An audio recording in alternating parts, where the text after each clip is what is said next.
श्री राम समर्थ। सितंबर 26। भगवान को भूलना आत्महत्या ही। एक बार किसी मनुष्य ने मिठाई बनाने की विधि सिखाने के लिए एक विद्यालय खोला। वह मनुष्य उस विद्यालय में मिठाई बनाने की विधि का वर्णन करके सिखाता था, परंतु उन छात्रों को घर पर इतना आटा भी नसीब नहीं होता था कि उसकी रोटी बना के खाए। उन विद्यार्थियों को मिठाई बनाने के ज्ञान का क्या उपयोग? उसी प्रकार वेदांतों की बातें या ज्ञान मिष्ठान्न बनाने के ज्ञान की तरह है। जो मनुष्य वेदांत का केवल अध्ययन ही करता है, उसे उस ज्ञान से कुछ लाभ नहीं होता। जो ज्ञान व्यवहार में उपयुक्त नहीं होता, वह सत्य होते हुए भी हमारे लिए उसका कोई उपयोग नहीं। हमारे और संतों के बीच में यही फर्क है कि हम विश्व के लिए देवता मानते हैं और संत देवता के लिए विश्व है ऐसा मानते हैं।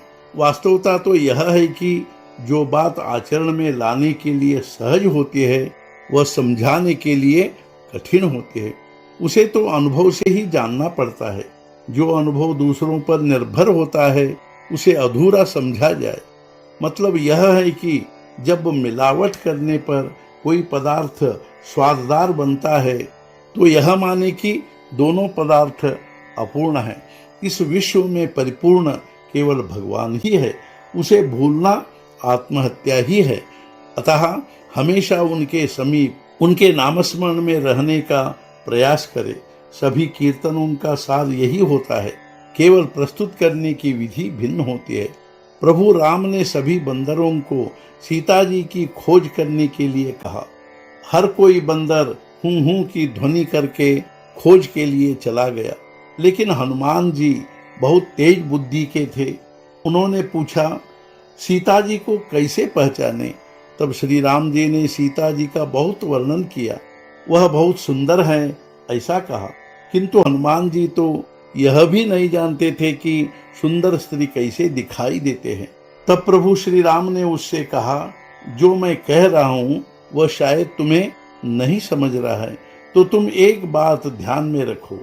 जहां तुम्हें श्री राम नाम की ध्वनि लगातार सुनाई दे, वहीं सीता जी है ऐसा समझो। तब हनुमान जी को यह संकेत समझ गया। जिसे भगवान के नाम की महत्ता मन से समझ गई, तो मानो उसका जन्म सफल हो गया, उसके जन्म का सार्थक हो गया, उसका परमार्थ सफल हो गया और उसे विश्व में प्राप्त करने के लिए कुछ बाकी ही नहीं रहा। हनुमान जी बहुत श्रेष्ठ भक्त थे। प्रभु श्री राम को लगा, हनुमान जी को जब तक चिरंजीवी होने लायक बात नहीं दे, तब तक इनको संतोष नहीं होगा। इसलिए अपना चिरंजीवी नाम ही उन्हें दिया। अतः उस नाम के साथ हनुमान जी भी चिरंजीवी हो गए। आज का मुख्य विचार, सभी संतों का कहना यही है कि मन से भगवान का नाम लो और अपना कर्तव्य कर्म करो। सद्गुरुनाथ महाराज की जय। जय जय रघुवीर समर्थ।